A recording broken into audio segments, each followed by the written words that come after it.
Do you want to know how to develop stress hardiness? Are you preparing for crisis by building up your capacity, your community, and your communication skills? Well, you've come to the right podcast.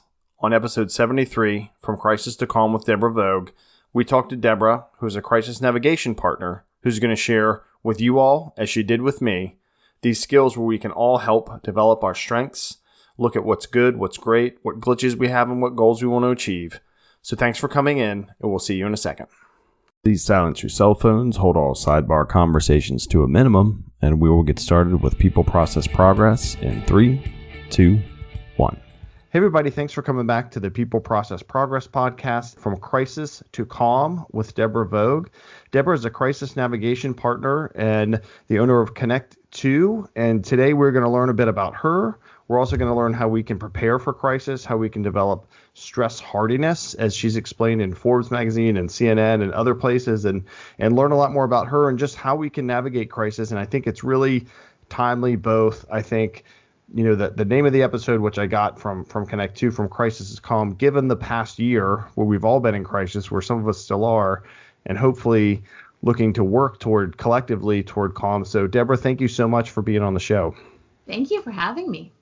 I'm very excited, as I think we all do these days. We went back and forth with appointments and things like that. So good we had time to make it work and balance family time, and hope your family's doing well.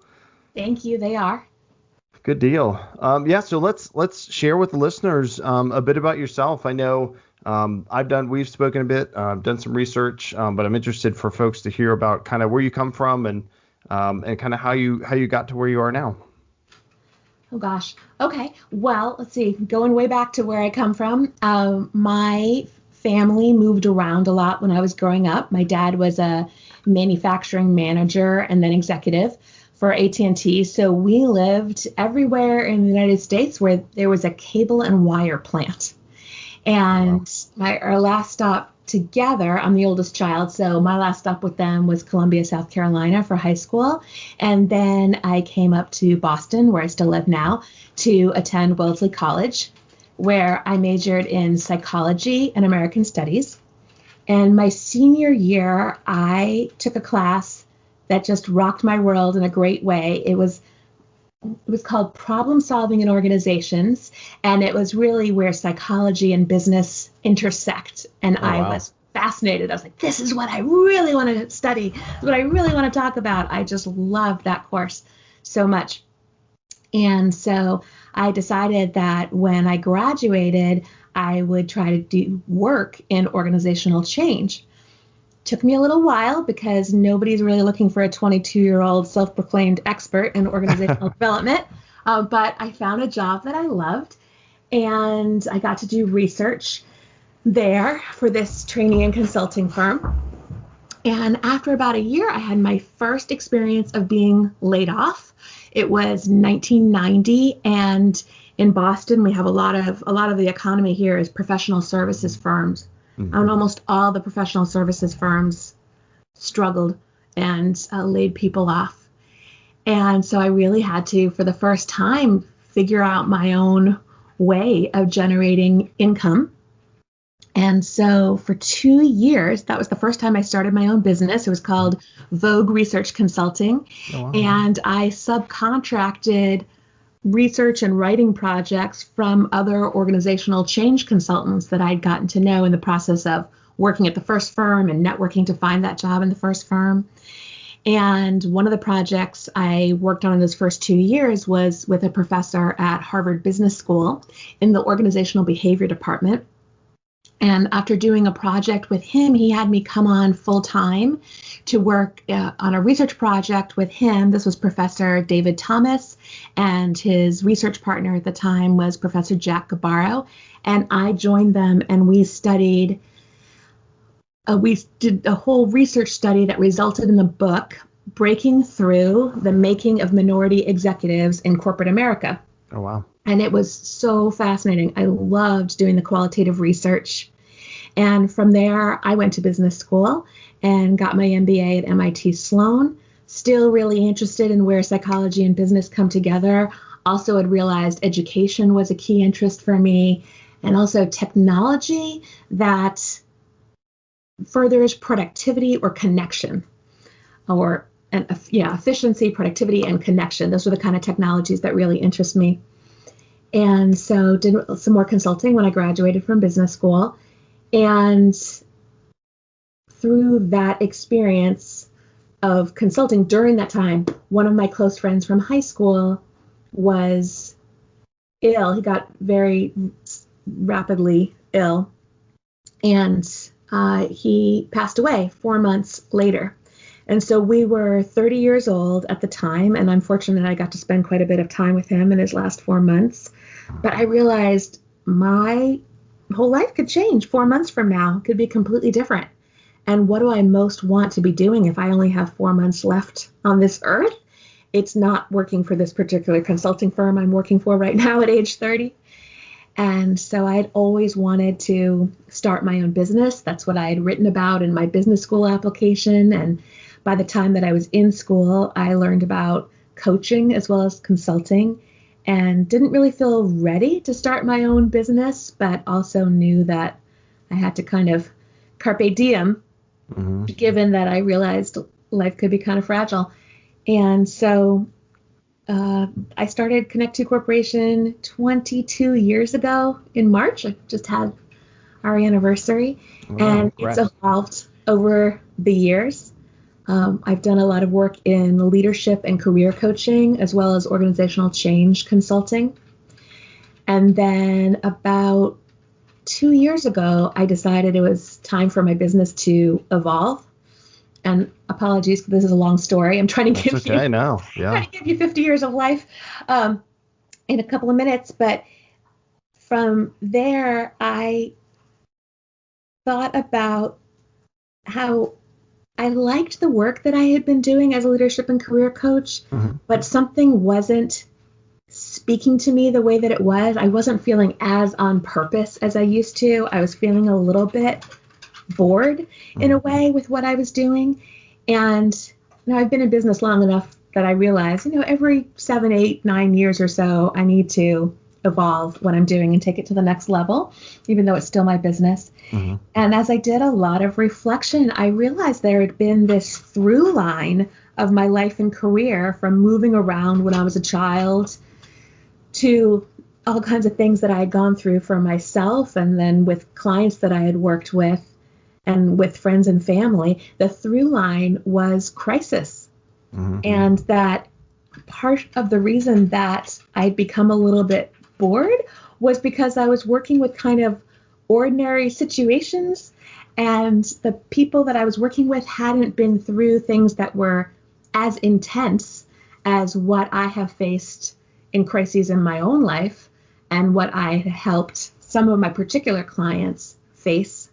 And I realized that I wanted to focus my whole business in on helping individuals navigate crisis so that they can move from feeling overwhelmed and on their own to feeling supported and strengthened so that they could go back to leading strategically to their best possible outcome.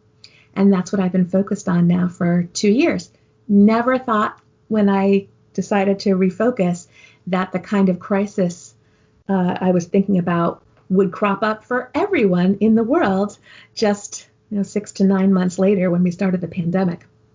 Absolutely. Yeah. And I know that open-ended question is tough. Like, hey, tell me your life story real quick. So great job. But it also, I think, is a great nugget in there. One, not great. And I'm sorry for the loss of your friend. But it seemed like that catalyst, that kind of prompt that it seems like folks sometimes certainly don't ask for, but it changes the direction of their life. And it seems clearly that really was a big influence for you to appreciate the time you had, with that person for sure, I'm sure. And then for yourself going forward, you see that, a lot of people inspired by, unfortunately, even folks that say, oh, I had cancer, or I had something bad happen to me, and it was actually something that helped me change my life. I think I've even heard people say, just horrible things. It's like the best thing that's happened. It totally changed their mindset.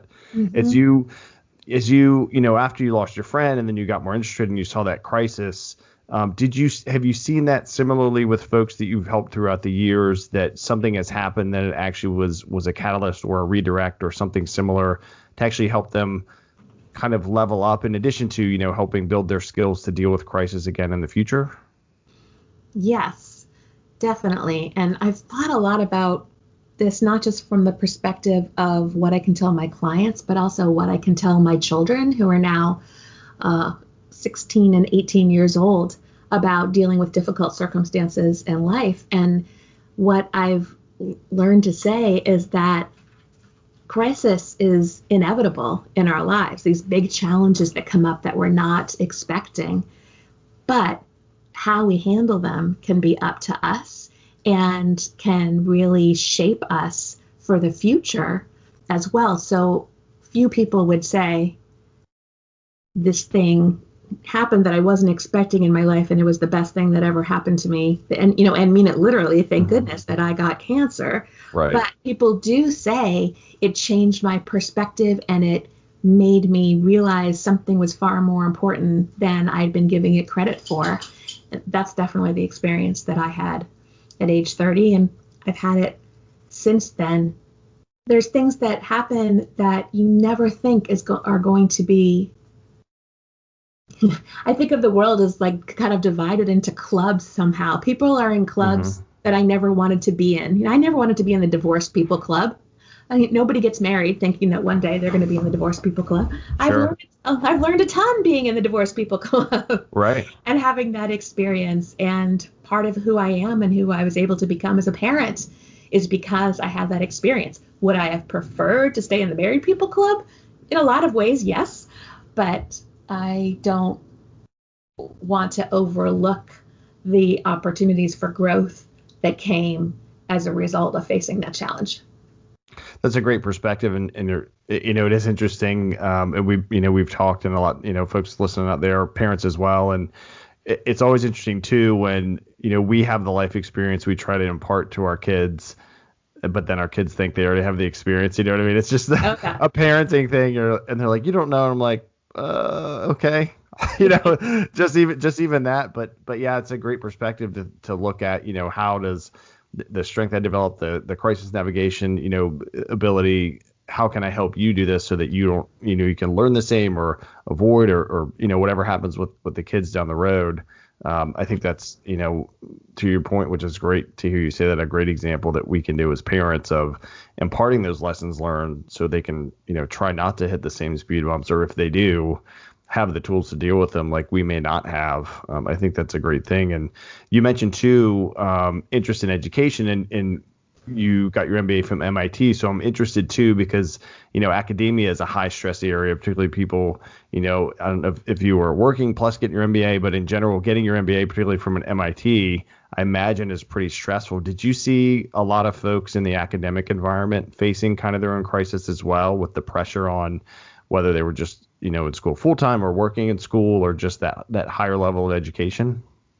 Yes, I've seen that a few times. So when I was a research associate at Harvard Business School, I got to watch a lot of faculty members, men and women, as they were progressing from being, young junior professors through being full faculty members. And at least at Harvard Business School, like a lot of universities are like this. It's an up or out environment. So you either after a few years you get promoted or you go find another job somewhere. Wow. Incredibly stressful experience. And I had thought at that time, again, I was in my mid-20s then, early to mid-20s, I thought that I might like to become a professor of organizational behavior. Mm-hmm. And I looked at some of the women at the time, this was the early 1990s, none of them on the faculty, none of them had children. And I thought, this is something I see for myself in the future. At the time, I didn't even know the person who later became my husband, but I knew that was some of what I want. And so I decided that in the long run, I was much more interested in the research and the practice than I was in being the one who teaches. Later, some of those same women, later in the 90s and after that, did have children, and their lives changed, and they were able to maintain their positions as faculty members, and eventually junior women faculty at Harvard Business School were able to have children and get promoted. But it wasn't always like that there.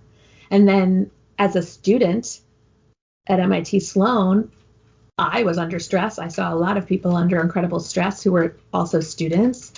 And then later I worked there too, and again saw it as a member of the staff there too, not just the stress on the students and the faculty, but also on the staff in the organization too. Work is much more stressful now than I think it ever was before, especially post-pandemic, but even pre-pandemic. I think the stress that we deal with at work is so much more than what the level was 30 years ago, 50 years ago for people at work. What do you see as some factors in that? Is it kind of it just seems like the pace of our society is, instant gratification. We've connected just to everything you could imagine. Do you think that just the system's just moving faster, so the output has to be more and more from everybody that's kind of in the system? Well, it's or something fascinating because I think about this all the time. I have this washing machine and it washes my clothes for me.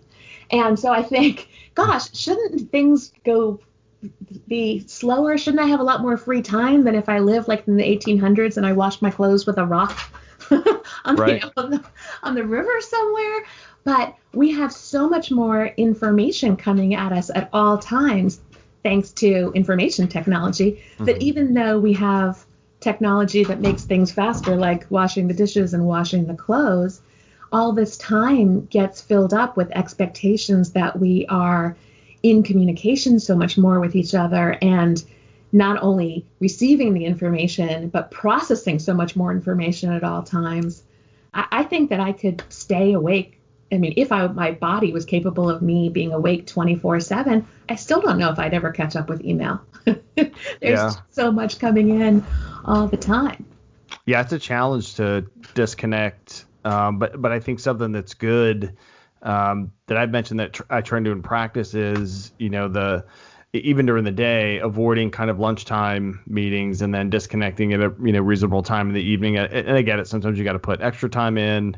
But with every, especially, I mean, they existed before, but with the emphasis of the past, a little over a year now, everyone who's working from home has probably multiple communication avenues, products, and then the same thing on their phone. So even though you might leave your home office area or your kitchen table where you're working from, your phone has all the apps, so you can get messages and calls, and it's hard to disconnect. It seems like we need to make that a conscious decision when we can to kind of do that. I imagine that could probably decrease the level of mental stress that could kind of lead us toward crisis if we can kind of cut the cord at a certain time each day or as often as we can. Yeah, everyone's got to kind of work out their own systems. I was talking to a client today who asked me if I had read a piece in the New York Times this weekend, which I hadn't, but now I've opened it up and I plan to read it today. But the title of it is "We Have All Hit a Wall: Confronting Late-Stage Pandemic Burnout with Everything from Edibles to Exodus." Wow. So that came out April 3rd, a couple days ago. I'm looking forward to reading it, but I can relate to that wall piece. We've all been really taxed and stretched from working from home, if we were even able to work from home, and then people who are not able to work from home being out in an environment that's more dangerous than ever is a whole other kind of stress. Yeah, and that's why I'm hoping with the vaccine rollout, with just trends going down, something like that, it can get back to people being used to being near people, being I don't know, I think that medium of getting back to where we were over a year ago, I think will be really helpful. And just our kids had a hybrid, some days at school, some days home, and now they're back more, and you can just immediately see the difference in being able to interact, with other humans as opposed to through electronics. So I'm grateful for that, and look forward to, society as a whole doing more of that. Which makes me think of one thing that I saw that you've spoken about before, that, if we could talk about as we've, we are hitting the, you feel it, you're tired, you're just on calls constantly, your eyes, my eyes getting sore. I started wearing glasses a little over a year ago, and of course, looking at monitors all day isn't helpful for that. But building up stress hardiness you've spoken of before, and it seems like hopefully we've been able to do that some over the past year, but it seems like, as we do maybe hit a wall like that New York Times piece speaks to, What are some tips? And I want to definitely touch on kind of the three C's that you have to prepare, and then the success. But for stress hardiness, what are some things, and they may include some of those that we could be thinking of or maybe take away from this past year to help us build our own stress hardiness? That's a great question. So before the pandemic started, and I was thinking about what kinds of crises I could help people through, I was thinking about much more local crises and not so much global crises. I was thinking about someone going through a divorce or a diagnosis or some sort of dispute, things that were happening to maybe just them and a few other people, or maybe just to them. And I reflected on what I had learned over the years going through my own crises and working with other people through their crises, and came up with these three keys to getting through a crisis. And so I'd be interested to if you tell me what you think. I think that these are still relevant in the global crisis of the pandemic, even though I thought about them before. So the three keys to getting through a crisis are: one is communication, two is capacity, and three is community. And I can talk a little bit about each one of those. For communication, I feel like we need to, in order to prepare for crisis or to get through crisis, we need to build up our muscles in each of these, our proverbial muscles in each of these areas. So communication is the ability to say what's important to us, even when it's uncomfortable. And I think that learning to have difficult conversations is a skill set that we're not all well trained for. So I work with my clients a lot on that. I teach a course on how to win any difficult conversation, but also through my one-on-one consulting, I spend a lot of time helping leaders figure out what's the message that they want to be giving at this difficult time and how to get it out there so that people can hear it. So one is how you communicate, where you maybe need to ask for what you need, whether that's information or support, or maybe you need to negotiate for what you need, or you need to tell people what you need from them or what you want from them as well. So communication is one big piece. The other piece is building up your capacity. And capacity is how much time do you have, but also how much energy do you have, and making strategic choices given how much that is. If you're in the middle of an illness, you probably have a lot less energy than you're used to having. If you are suddenly working extremely long hours, you probably have less time personally than you did before, and you have to reallocate those resources. So some ways to build up capacity that I teach about are, one is, do you have contingency plans in place? And you're an expert in this from what you've studied and what you've worked on. But as you know, if you have a plan that you've made in advance and you can turn to it, even if you're modifying the plan in real time while you're executing it, you're going to be farther down the road than if you try to make up a plan right on the spot. Right. So I advocate for everyone to have their own contingency plans and their own emergency plans for their business as well as for themselves personally. Especially people like me who own their own business and the whole business is them. If something happens to me tomorrow unexpectedly, who's going to tell my clients that I'm not showing up to see them? And who's going to know who my clients are? How's that going to work? So I think it's important to write out plans and engage people in being prepared to support you. So then going back to the time piece, it's thinking about how can you create more time. So you can do that by letting go of some of your commitments and obligations that are no longer at the top of your list in light of certain circumstances. You can just let yourself off the hook for certain commitments. You can delegate some of what you have to other people. Those are two ways to kind of expand time. Another is to add more self-care into your life, which sounds counterintuitive, and I know I have fought against at times. When one of my kids was diagnosed with type 1 diabetes 8 years ago, and everything was new and everything was urgent, and we were constantly having to make decisions about how much to eat and how much insulin to treat with and how much sugar to give now. And it was just so complicated. Wow, yeah. People were telling me that expression that I kind of hate. Debra, you have to put your own oxygen mask on first before you can help others. And I know that is true, like in a plane crash. Right. You have to do that. But not every life challenge or crisis is like a plane crash. A plane crash happens very quickly. Or a plane, coming out of a potential plane crash happens very quickly. Dealing with a chronic illness is slow and long. And so I wrote a whole blog post about that because I thought so much about that years ago. But I learned over time that when I was able to add self-care into my days and into my weeks routinely, each moment of that would kind of make time expand a little bit for me. And whether that was time to meditate or get a massage or go for a walk in nature, when I would come back, I would feel under less pressure than I did when I left.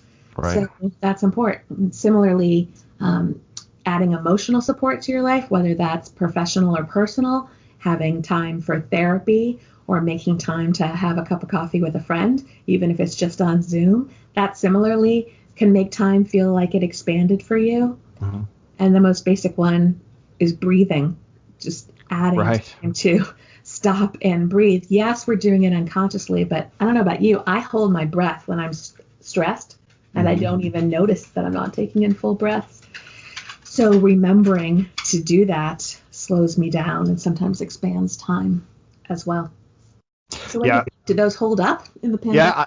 I was going to say, I think just breathing alone is great. Like for whether you're exercising, whether like I do jiu-jitsu, so you're exhausted and you breathe so you don't freak out and kind of lose it when you're grappling, but breathing for stress control, like we mentioned imparting wisdom to my kids, when they're hurt or they're upset, it's like, okay, take your deep breaths and focus, and it's just that oxygen you get in there and enrich, it makes a huge difference. And the capacity, community communications, they definitely on here and my distilled kind of processes from emergency management and incident management and project management is these foundational 5 things, which are: you take a leader's intent, you make objectives, you put an org chart or organization together, you get some resources, and the last one is communicate.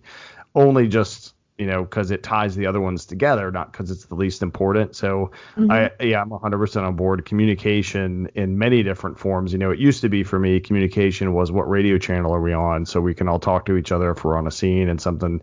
Both when good stuff happens, we can just order lunch, or bad stuff happens when someone drives a car on the race course. And both of those unfortunately have happened, but you don't want to figure out what channel everyone's on when the car comes on the course, right? So, or it could be as simple as, to your point, I want to have, I need to, those crucial conversations you mentioned, you're right, whether it's, on the street or in the business world or between family and friends, honestly, because not everybody communicates well, whether you're great friends and family, you may talk around things or not. Certainly in the business world, folks may not talk direct and be comfortable. And that's a hard thing for me as a project manager is facilitating that. And making people comfortable with just kind of being objective without making them feel like they're throwing someone under the bus. You know what I mean? So it's a conversation that's going to help everyone.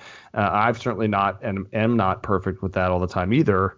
And it's a hard thing to do, when you're either evaluating someone or you're just having a discussion, you're just keeping it really honest. And the practical is everybody have the same kind of common operating picture or the objectives of the project or whatever it is. It all comes back to, did we communicate it in the various, in the ideal world, face-to-face in meetings when we're in kind of normal times, if you will. Now, did we send the email, the chat, the Zoom call, the phone call, whatever? And I think now, instead of, it used to be when we were, for those of us that worked in either offices or close to other people, let me just get up and come talk to you, could help close the loop. Remember those days? Yeah, when there'd be a communication gap. Now it's like, hey, can we jump on a Teams call or a Zoom call, or just a cell phone call directly?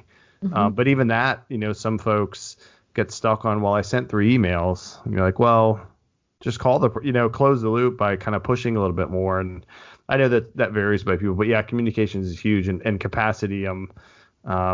Me personally, and I've seen and learned from others is huge. To your point, you go for a walk, you stretch, you meditate, you do something. I'm a get up early and exercise kind of guy for a few years now. And when I don't do it, I feel definitely I don't have the capacity and sharpness. And after I do, usually, of course, I'm tired, but it's worth it because you feel you're just, more invigorated, and it's just good for you, right? So you're a little more tired in the evening. So yeah, I really like, and I looked into this. I think we saw it on Amazon, but it's like the Miracle Morning. Oh yeah, Hal Elrod. Yeah, so it was probably 3 weeks ago. So I've tried that a few times. It's really neat to kind of pack, those different things in, where you do some affirmations and you visualize and you exercise. And exercise is one of the key things. I think exercise to me, which is like part of the capacity that you mentioned, in whatever fashion it is, whether it's a walk or yoga or lifting weights or whatever, it seems to be on many lists or guidance or whatever for success, for dealing with stress, for crisis. So it seems to be a common thread. And honestly, for us after this past year, I think hopefully is something that more and more people embrace because it makes our bodies stronger to fend off stuff. So in addition to the mental aspect, which for me is as big or bigger than physical. Yeah. I mean, it's huge to be able to start. And, if you went for a walk, you did something hard that morning and then you're in a meeting later that day, the day is just easier because you've already made yourself do something hard. And I think that's a balance too, that probably, and I'm sure you've talked to folks about, is some folks feel like, especially now as we're either going to the gym or getting out or doing something, folks, maybe getting more active of, being nervous to do it, or they're maybe going to be compared to others, or be too tired, and just being comfortable with just take a walk down your driveway and come back. That's a start, right? It doesn't have to start with a marathon, and that contributing to your capacity. But I think coming back to how you framed it too, making time for yourself, it is hard for sure if you're in the middle of caring for a sick family member or a friend, child, something like that. But I would imagine you doing that though. You're glad you did that because it seems like it really does make a difference, even though it's hard to find time sometimes, that I feel like we should push ourselves to find that time. I agree. It's essential, really, that we do push ourselves to find that time, because if we're constantly in service mode, if we're constantly in giving mode, we burn ourselves out and then we have other problems to deal with. So burnout does not serve anyone well. So if we really care about making a difference, it's all the more important that we manage our capacity and that we take care of ourselves so that we can continue to serve some of the time, as opposed to attempting to serve all of the time and then none of the time. Right. Yeah. Yeah. And you mentioned, kind of my previous life in emergency management or other, public safety. And sometimes we would see folks that would just try and stay on, and it's in business too, but just work constantly and at some point you hit critical mass anyway. You're not going to make good decisions. You're going to be too tired to be effective. Yeah. So I think self-managing your daily capacity and then looking, even further is huge. And I think a big part and tool of that, which I think crucial conversations, which is challenging, is saying no. No, I don't need to be in every meeting for every day of every, project or work or whatever, folks out there are doing. Is that something that you talk about, choosing what you want to be part of or need to be part of and kind of balancing that out as part of your capacity building? Absolutely. Yeah. And that also relates to something you said earlier. You're talking about with the communication piece, that we don't want to throw each other under the bus.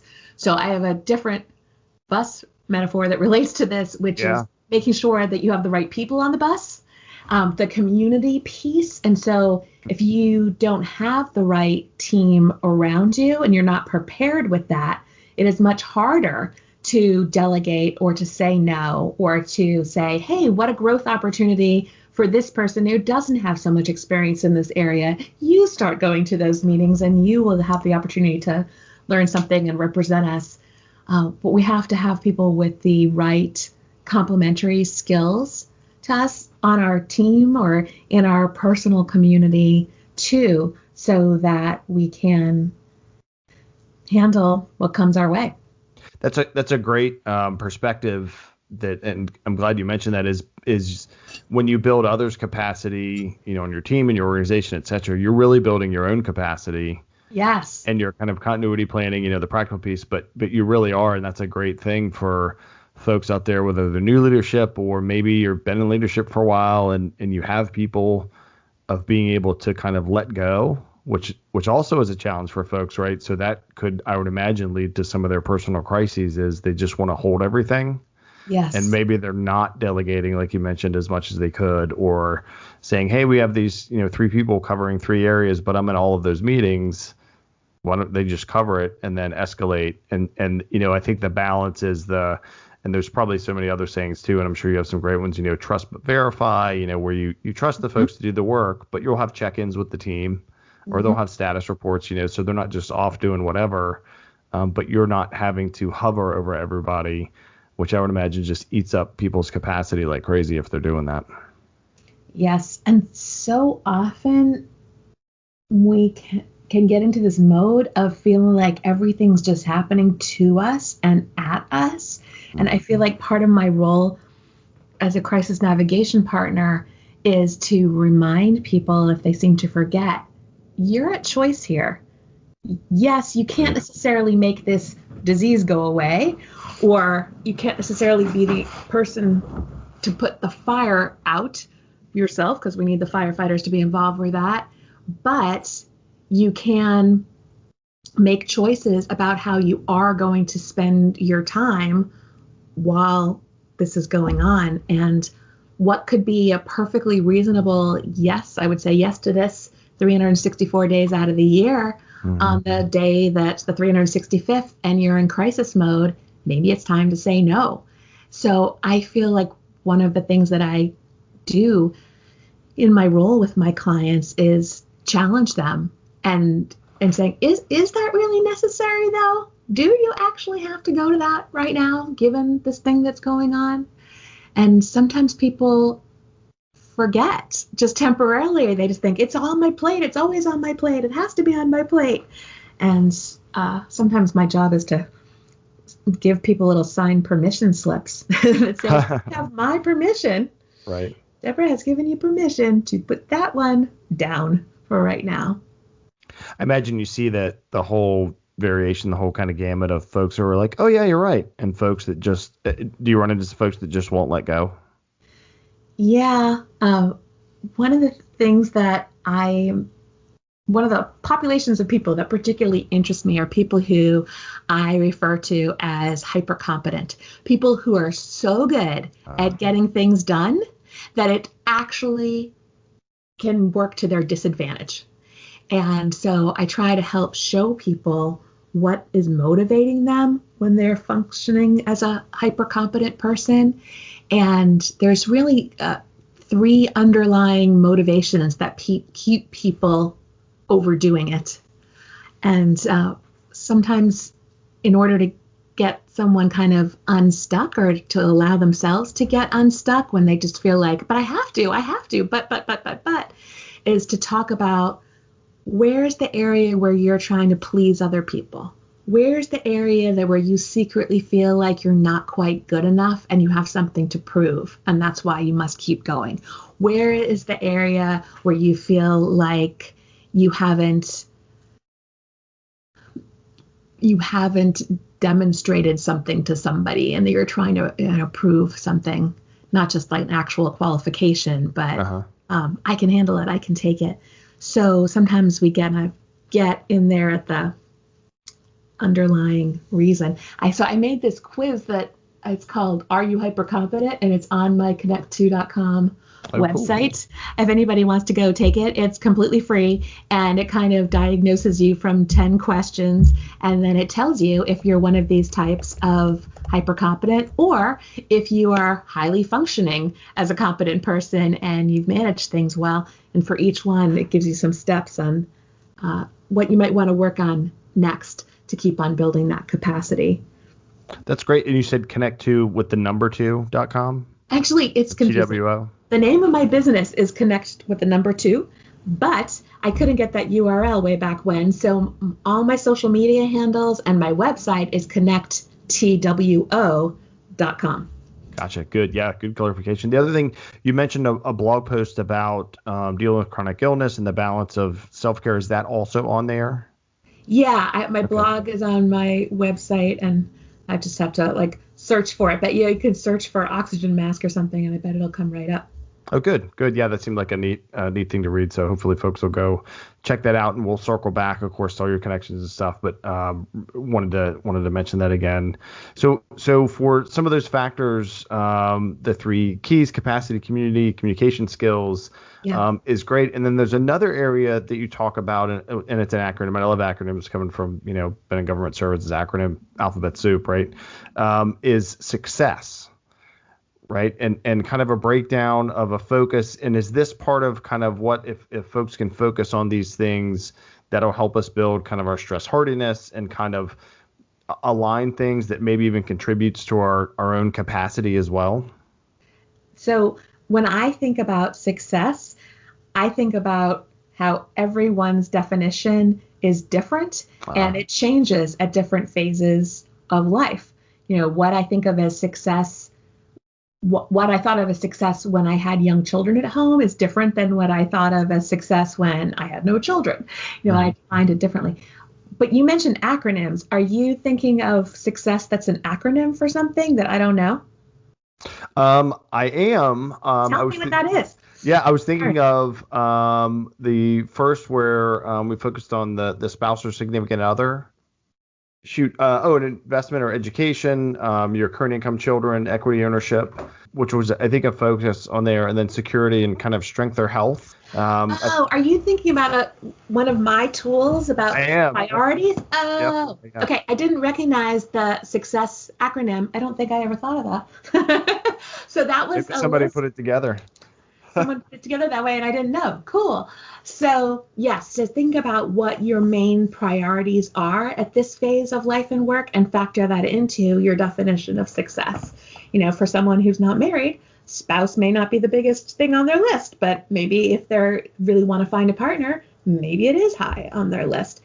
You cannot focus on all of those things at once. You can't focus on 10 things at once. You really can only focus on maybe 3, 5 max. So what's most important to you at this phase of life? Is it, like you said, current income? Is it furthering your education? Is it making sure that you have time with particular people? Is it working on your health?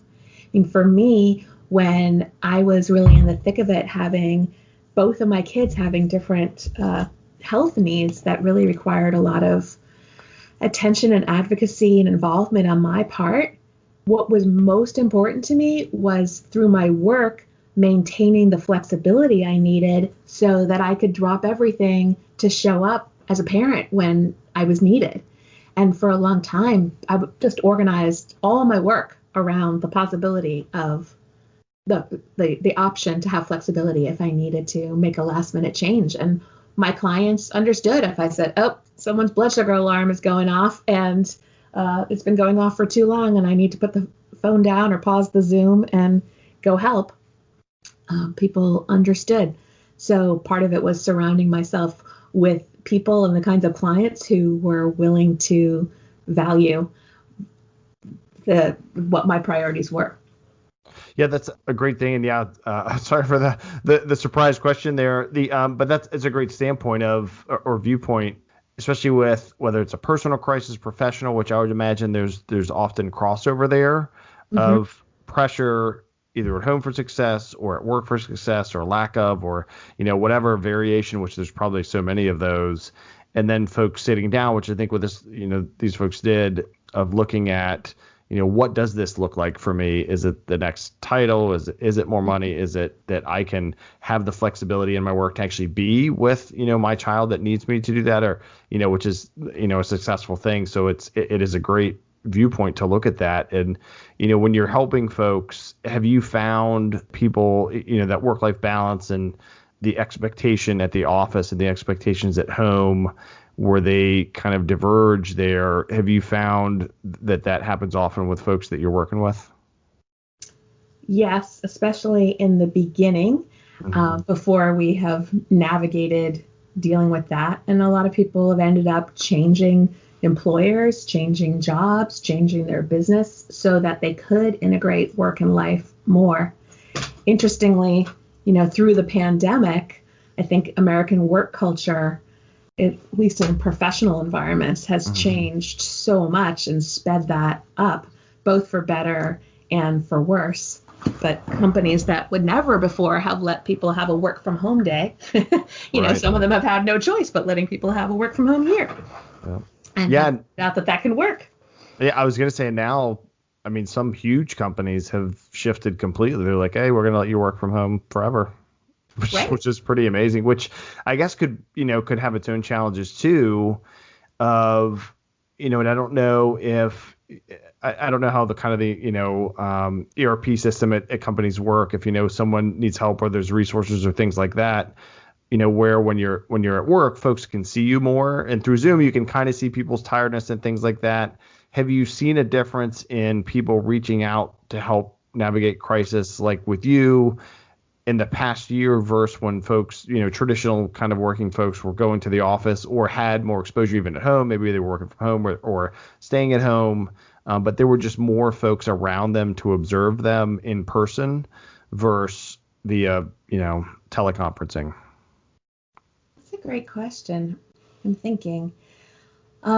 So it just so happened that I refocused my business decided to do it in the summer of 2019 and really, got things off the ground in the fall. So I definitely had this increase in people coming to me in crisis that started in the late fall and really went straight up for the next 6 months. Part of that was because how I was marketing my business was new and how I was expressing to people who I was new. And part of it was because the whole world was changing in that same period of time. So it's a little bit hard for me to sort out. I just know that people who tend to come to me are ones who really feel like, for whatever reason, like, I'm on my own out here. I'm in charge of this firm. I run this division at the hospital. I have my own small business. I'm a single parent. Different circumstances where they feel like they have so much responsibility on their shoulders, and there's not someone who will turn to them and say, Kevin, I have to be honest with you. You look kind of tired. Like, when is the last time that you took a break for yourself? Right. People maybe aren't willing to talk to them that way, or maybe they're actually not surrounded by other people and they come to the realization on their own that they need additional support. So I guess I wasn't focusing on this business long enough before the pandemic to know the real answer to your question, but it's an interesting one. No, it's a good reminder. Thanks for that on the timing. And to your point, right? That's another crucial conversation, is taking that step to say, I notice, maybe you're a little more upset easier these days, on a call or something like that, and actually then reaching out to someone to help them with that, is I think a step for all of us. Hopefully we can take more of. Yeah, because we're all, even though we're on Zoom, maybe more than we want to be on Zoom in some of our jobs, people are more isolated in so many ways too.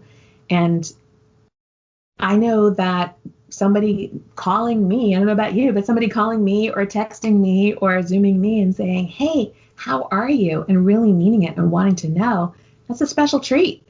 Yep. And I appreciate it very much. And we cannot overlook the importance of checking in on people, especially, I heard this talk, and I think it was the fall of 2019, actually, where this woman was talking about her own experience, but she had a repeating theme in her talk, a repeating line. She kept saying, check on your strong friends. She had been that strong friend who everybody was used to handling everything, but so many things happened layer after layer, became too much, and people didn't know to check on her. They're just like, oh, Michelle, she's got this. She's always got it. And it's especially important that we check on our strong friends and our strong colleagues and the people who we look up to, because they may be shouldering even more than is reasonable for them, even though that they are so capable usually. That's a great perspective, because you're right. Those are the ones that won't ask for help as much either, Yeah. right? So they may be the strongest. They may be leaders of teams. They may not be. They might just be the one that we know they trudge through. But it's a great perspective that, in particular, keep them on our radar to check on them and see how they're going. And with that perspective and with what we've talked about so far, how can folks go about checking on others? I mean, we talked about kind of phone calls. What are some things too? And I guess maybe I'll kind of switch my question in motion. As you're helping folks as a crisis navigation partner, as you're helping people get through their own crises, what have you found that's helped them get to you? And then, has it been others that have prompted them or themselves realizing it?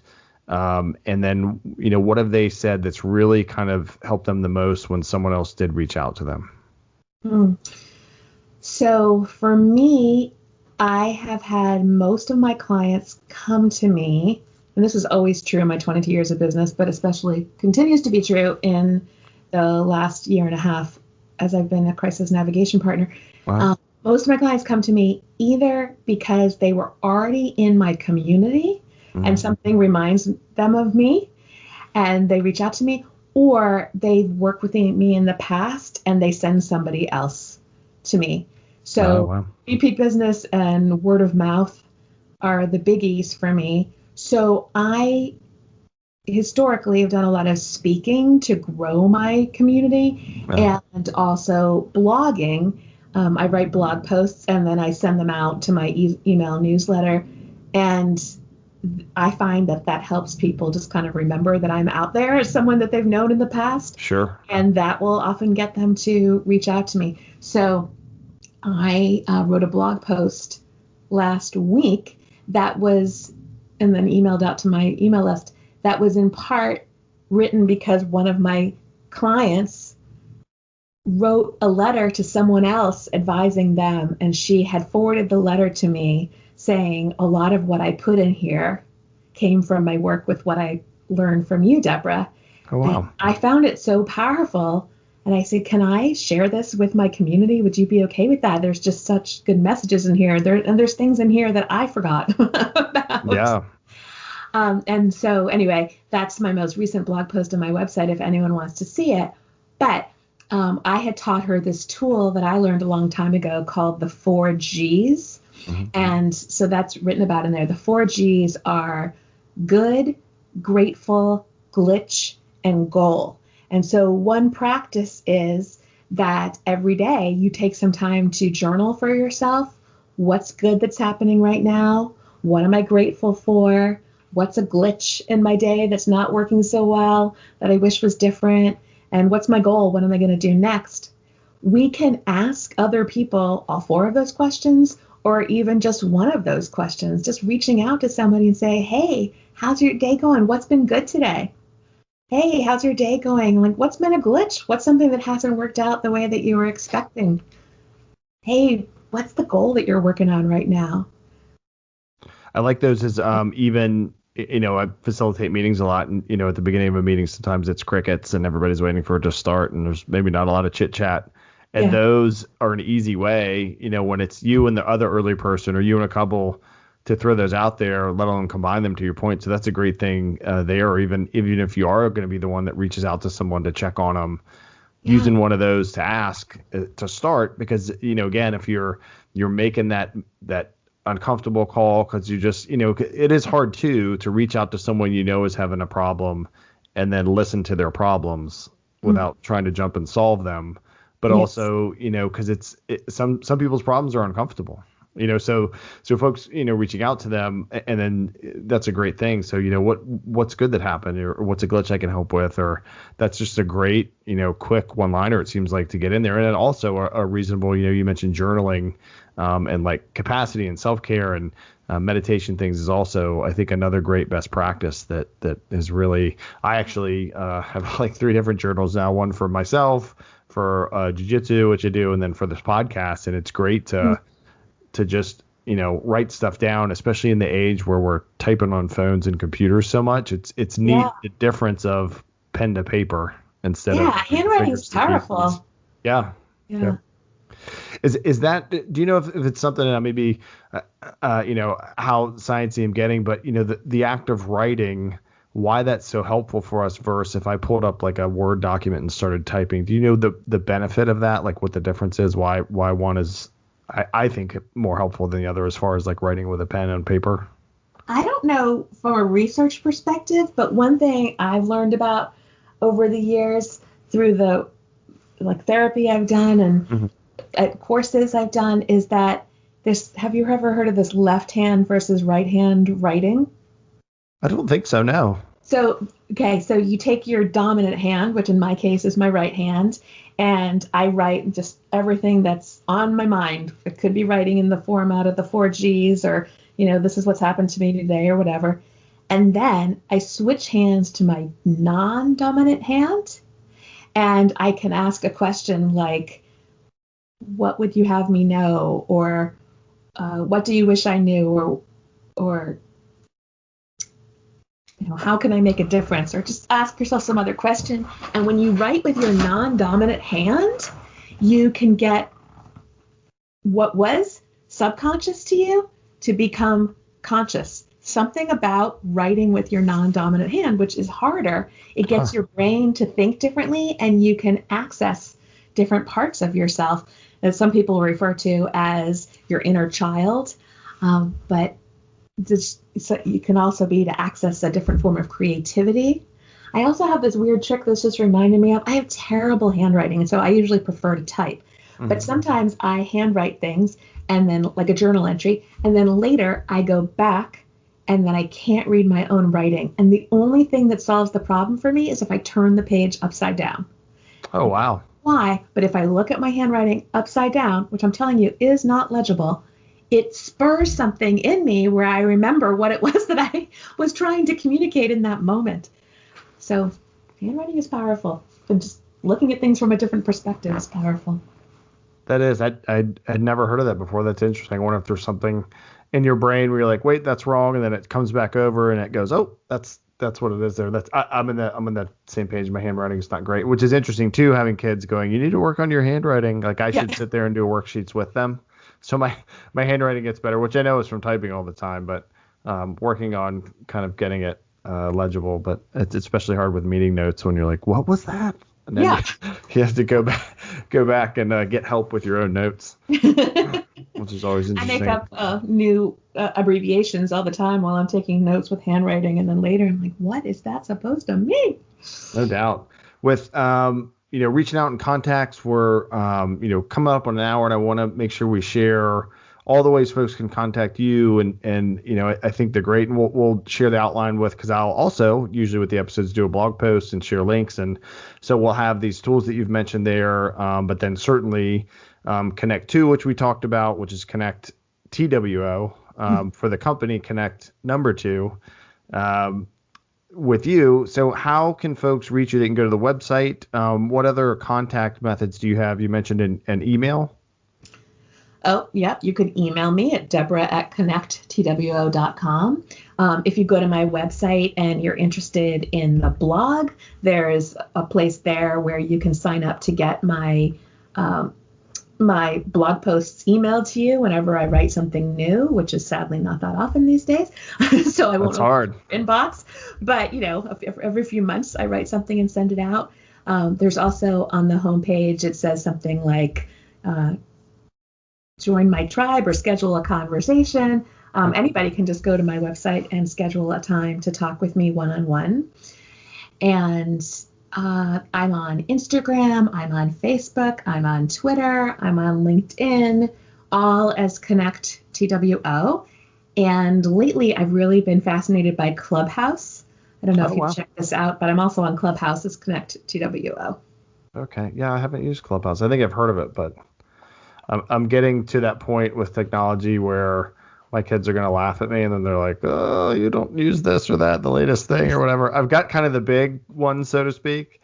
Yeah. But yeah, Clubhouse, I'll have to check that out and see what that's like. Thank you so much for giving us some tools. A great talk learning about you from crisis to calm. What is some we've talked about some tools and things as we hopefully are coming out of last year essentially and especially the pandemic piece where folks are getting more vaccinated, we're building up immunity. It's hopefully cases dropping because a crisis is kind of going back to normal too. I think what are kind of some quick closing actions that folks can take as we get ready maybe to expand our world again into the real world, less of the virtual world, that you kind of give folks as they, leave or as you kind of help get them back out of crisis? What are some tips that you can give the folks that are listening now? So one of my clients said to me last week, she said, at first I was really anxious because COVID had started and I needed to learn everything I possibly could about COVID. And so I was reading the news all the time and I was really anxious about being home all the time. And then I was really anxious about politically what was happening in the country. And then I kind of calmed down from that. And then I got really anxious because we're all going to have to go back to work soon and in face to face. And I really related to that. So what's making us anxious has really ebbed and flowed over the past year.